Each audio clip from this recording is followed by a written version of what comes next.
माळ्यांची दुखणी ओबीसीचं नेतृत्व माळ्यांकडून धनगराकडे चाललं हे त्यांच्या पोटात पोचतं.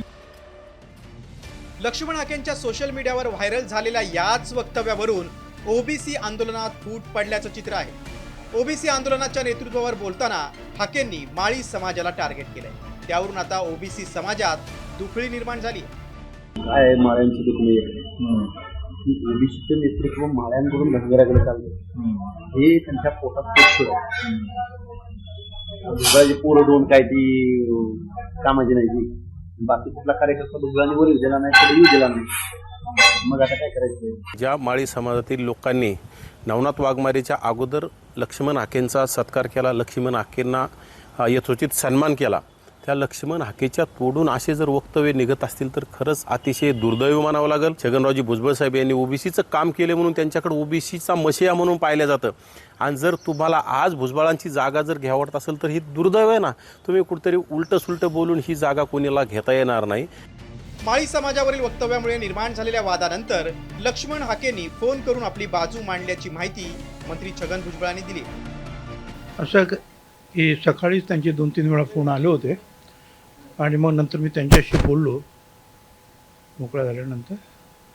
तर त्यांनी सांगितलं काहीतरी गैरसमज झालेले आहे आणि मी त्या संदर्भामध्ये खुलासा करणार आहे.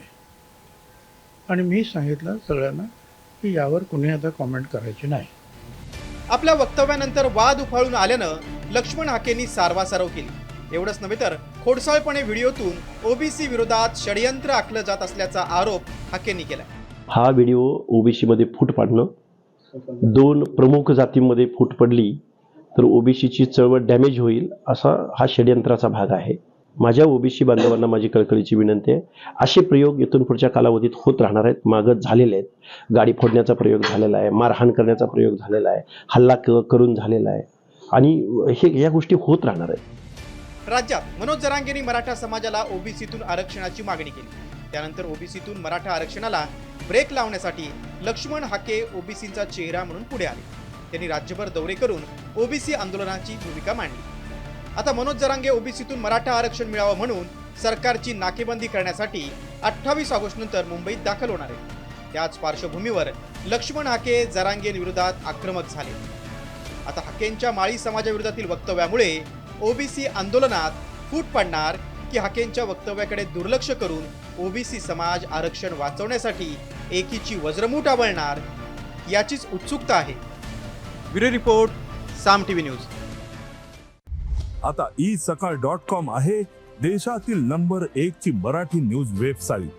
प्रत्येक अपडेटसाठी isakal.com ला नक्की भेट द्या.